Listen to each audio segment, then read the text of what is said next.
Good morning, everybody, and thank you very much for joining me for this 5 a.m. walk.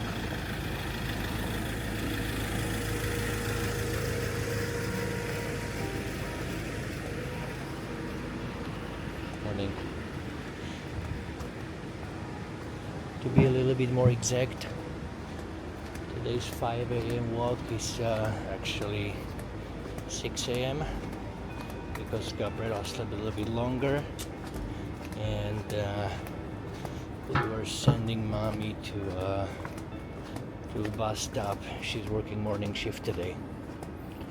Anyways, before I start with today's topic, I just would like to say thank you very much for all the comments that I'm reading under the videos. When I take a look at the countries where most of the audience is coming from, I see that more than 90, maybe more than 95% is coming from Singapore, and it just makes sense if the majority are Singaporeans that every single comment which we have received so far was just very polite, very professional. People are sharing their experiences, their comments, and I'm just very, very grateful that the comment section is not turning into a war of exchanging opinions and such, but it is the way it is. So thank you very much, really appreciate it. So this morning I want to share with you my past couple of days experience, where a friend of mine, very good friend of mine actually, from California, that happens to be also from Europe, and he has moved to California about the same time as I did 6, 9, 12 years ago. Since then, obviously I have moved on. I was living in Europe for 3 years, and now it's been almost 6 years in Singapore, but he's been in the United States, especially in the Bay Area, throughout this whole time. So he has a very good job.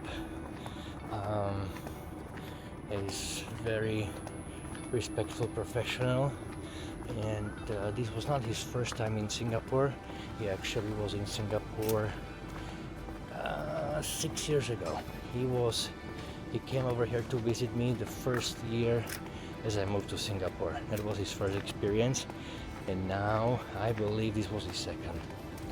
And it was very interesting to see his observations and reflections, how he remembers Singapore, and how he sees it now, and especially when he was comparing it with the world back in the US.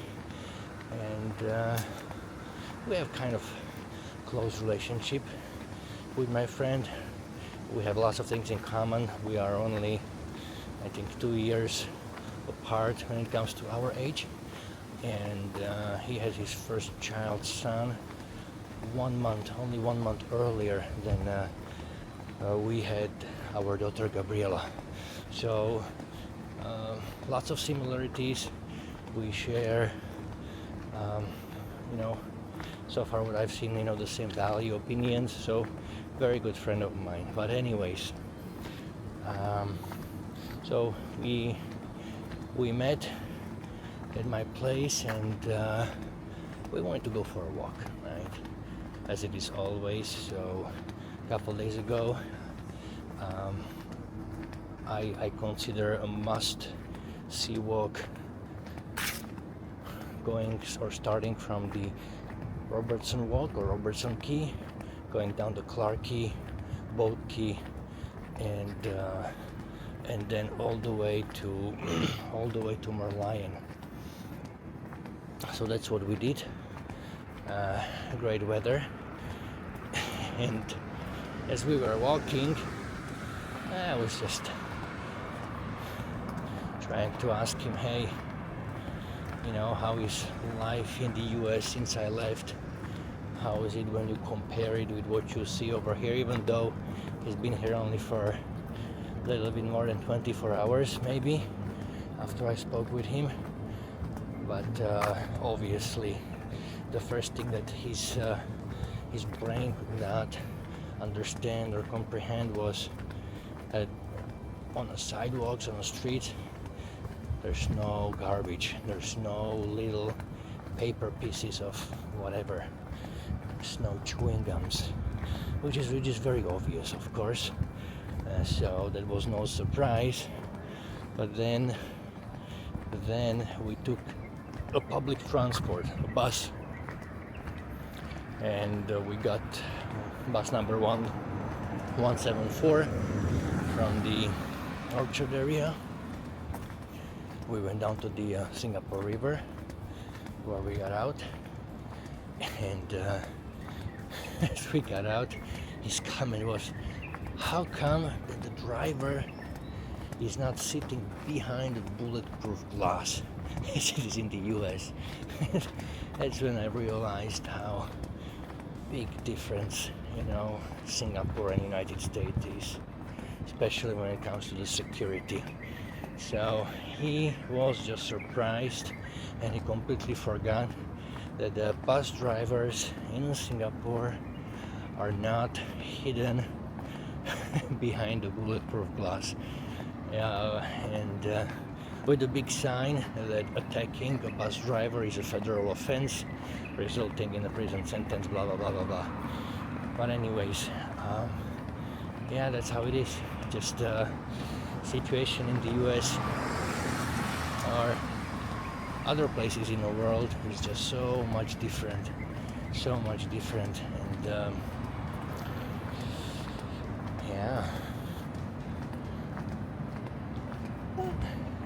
oh, you see a doggy. Yeah, Gabriela is lately very, very excited after when she sees a dog. She's making a gestures like I have never seen her before, and she has never done it. When we are at home, she shows that kind of excitement only when we go for a walk and we see some sort of an animal. It's either chicken or a dog so far. So anyways, that was number one, the driver experience. Then the second thing that he mentioned when we were discussing and comparing the Singapore with the United States, he made a comment, I don't see anybody shouting on the street the God is great. And I just burst out laughing because it is kind of sad, I should not, but this statement, I don't see anybody shouting on the street the God is great, it simply means that we don't have on the streets mentally ill people. He lives close to San Francisco. San Francisco, in my opinion, is an example of a failed city where poor governance or whatever other circumstances, I don't know, I'm not going into the politics. The bottom line is it is a failed city, and last time I was there was maybe, I don't know, maybe 6 years ago, 6 or 7 years ago. Yes, it was 7 years ago. I didn't go there since I moved to Singapore, and I just only heard that the situation got only worse, not better. So what I've seen, what I remember from 7 years ago, the situation was already pretty bad. Now the situation got even worse. So I can only imagine how that looks like, but I do remember a Mission Street in San Francisco. If you've been to San Francisco, you know what I'm talking about. If not, I'll just try to explain. Mission Street, for whatever reason, is a favorite hangout place. If you happen to walk nearby, you cannot mistake it with anything else. It is just street that has turned into an open air mental institution. Everybody that should be getting the proper treatment, unfortunately, is on the streets. The healthcare in the U.S. is extremely expensive, and the system is not well set up as in Singapore. In Singapore, yes, it is not cheap either. However, when somebody from Singapore citizens need to get help, the government is paying a portion or a large portion of the medical bill, and that applies also, I'm guessing, for the mental health issues. Well, there's no such thing in the US, and as the result, you have unfortunately many people that desperately need help out on the streets, which is very dangerous for themselves first of all, but then everybody else around. And if you have a person with the mental issues combining self-treatment with the drugs, that's a recipe for a disaster. So yeah, I do remember San Francisco when I was 17 years old. That was one of the cities where my cousin took me for a trip when I was spending there 1 year at at the high school. And actually San Francisco was the city which I saw. It contributed to my decision or desire to one day to move to the US, which later on came true. But my first impression of San Francisco was nothing but admiration, beautiful city. However, over the years, very rapid decline in life quality and everything that comes with it. So that is very unfortunate. So anyways, we had the bus driver, we had the God is great, nobody shouting on the street. And then the other thing, because we are both parents of a small children, or child, a single child, we were comparing how are we taking care of our kids. So he was able to get 4 months off from work to take care of his child, and now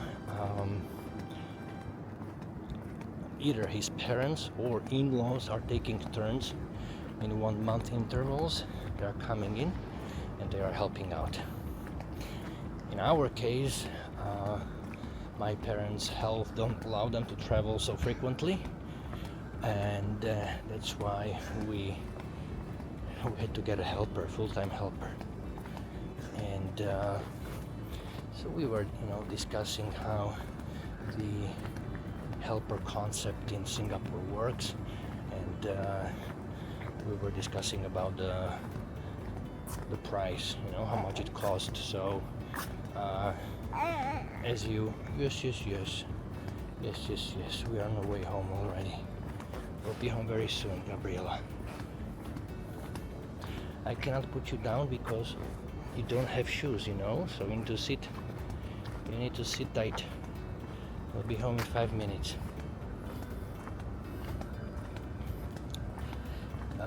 Anyways, so we were discussing what are the costs associated with the helper, and he was just shocked when I told him that the cost associated with the helper, including the $300 fee that you need to pay to the government, is plus minus around 1,000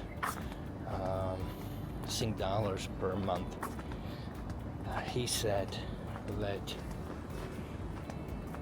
if we take into the consideration, and you know that's how it is, that the helper per agreement should get, I think, 8 or 9 hours of rest. That leaves her with additional 16 hours a day of work time. 16 hours. Okay? And our helper definitely is helping out with the child, because we go to work very early. So she would get up around 6 o'clock, and then we try our best that at 9 we take care of the child, even though it's not always possible if wife is in a hospital and I have late meetings. So sometimes it is even over. So anyways, you have a person which is taking care of your household, most likely also cooking, cleaning, taking care of the baby, 16 hours a day. And hello, good morning. Good morning. And this person is getting paid, or your cost is $1,000 Sing dollars a month. Now $300 goes to the government, so the helper is getting $750 or more, depending on the experience or the agreement. Okay. Now, in our case, you know that the cost is $28 a day. If you divide if you divide $28 per day by 16 hours, then you will get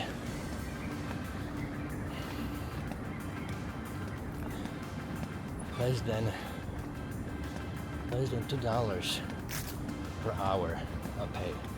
And I know you will argue, well, the helper doesn't have any cost associated with the living, no cost associated with the food. You pay for her health care, which all is true. But the point that my friend was trying to make, that in the United States, bottom line is, okay, and it's a fact, in the United States, if you wanted to have the same type of the service, to have 16 hours a day coverage and help in your household, you would need to hire 2 people full time, okay, because it would be illegal for somebody to work 16 hours a day. And the cost associated with one person to hire them full time, especially for the household and taking care of the children, would be $100K a year. So, long story short, for what we pay in Singapore, 10,000 Sing dollars a month, a year, 10,000 Sing dollars a year, approximately, plus minus. In the United States, it would cost 200,000 US dollars, the same type of service. So that really, this fact really opened my eyes, because lately I was very much comparing what is the cost of life. Yes. What is the cost of life in the United States compared to the Singapore? Does it make sense to move to the United States if I would manage to get 30% raise, or if my wife, we see 2 dogs, look over here, now we see 2 dogs, look at Gabriella's excitement. You see doggies? You see doggies? Hey, good morning. Morning. Such a pretty doggies, right? Hello, hello. Let's walk around. So, yes, in the past couple of months I was doing the calculations. What would be my lifestyle expenses? How would my life would look like? What would I be able to afford if I moved to the US and I would get higher salary? And I was taking into the consideration, of course, the increase of maybe 30, maybe 40% of a salary. For my wife, probably double. However, the taxes are much higher, while the taxes over here are around 10%. For me, in the United States, it will be 35%. The main reason why I was trying to do calculation is that I do realize that if I stay in Singapore, most likely I will never be able to afford forget about the house, even a private condominium with today's prices. And yeah, that was the main reason why I was doing the calculation, but I forgot to we see a second duck. Look at his excitement. Hello. Hi, good morning. Hello. Here we are again. She's so excited every time she sees this dog. Oh, she likes him? Yeah, very much. Very much. Okay, Gabriel, let's go home. You like the doggy, right? Okay, good. Anyways, so in my calculations, I was solely focused on how much do I need to make in order to be able to afford a house in Austin, Texas, for approximately $500,000 to $700,000 US. But I was leaving from my calculation what would be the expense.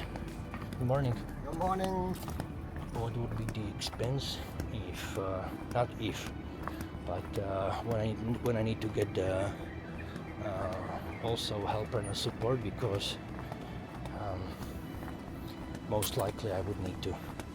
The nurses, even in the US, are working overtime on regular hours. My job requires sometimes traveling, sometimes weekend work, sometimes late night work. So we would probably struggle without the helper. Anyways, the fact that the market is set up as it is, okay, I'm not judging, because it is a market value for the helper that we pay over here, and it is a pay that they are willing to take to our advantage. This is something that, starting from yesterday, I just value and appreciate so much. And I just would like to ask, if you have a helper, just treat her nicely, because when we went to the agency and we were getting a helper, there was a girl sitting by the window in the agency, and she would come there every single day and wait until the agency is closed to go home, and she was hoping to be chosen by a new employer. So we asked, hey, why is she over here? Well, the girl was taken from the previous owner because the owner was not feeding her. He was giving her a bowl of rice per day, and she was starving. So it just blows my mind how in Singapore, in a country where if somebody is getting a helper, it usually means that they are doing okay. With the price of the food, you can really get the food for much cheaper than in the United States, and yet they give your helper a bowl of rice per day. bad person now you have to be to treat another, oh my goodness, another two dogs. Another two dogs. Such excitement. Morning. Two big dogs. Two big dogs. How bad person you have to be to treat your helper like this, treat her like a dog. You know, that's probably, I was trying to avoid this comparison, but when you treat another human being like a dog, I just can't understand. Even in our building, I do remember a year and a half ago, my very good friend, a lawyer that is the same age as my father. He moved back to Australia, but he was my best friend over here that I had in Singapore, because this person was very active physically and was always motivating me to exercise with him every single day. And he told me that his neighbor, as it is in Singapore, usually you leave your front door open so you can get a fresh breeze, because it is very hot and humid inside, right? And as the doors were open, the owner had no shame to just shout at the helper like, I don't know, I don't want to use any comparison now because the YouTube channel will get flagged. So he was just shouting at her, and he had to walk inside of the house and ask if there's any problem, so he would calm down the situation. But I do believe that it is not uncommon that the helpers are treated this way, and it's not. I'm not saying that that's the case for Singaporeans, because helpers, Indian families, international families, European families, American families, or Singaporean families, all of them are having helpers, and I cannot make one judgment that one group is better than the other. But I just want to end this video by asking you, treat your helper nicely. You know, if you feel less of a man or a woman, don't try to flex your ego by shouting at a person that you know that has a disadvantage compared to you. You know that if she quit her job, she has 30 days to find another job, otherwise she would be forced to leave a country, which gives you great leverage over her, and you know it very well, and that's why you are treating her the way you treat her. So please be nice to your helper. That's the only wish that I have for you from this video. Thank you for watching, and I will see you or talk to you during our next 5 a.m. walk. Bye bye.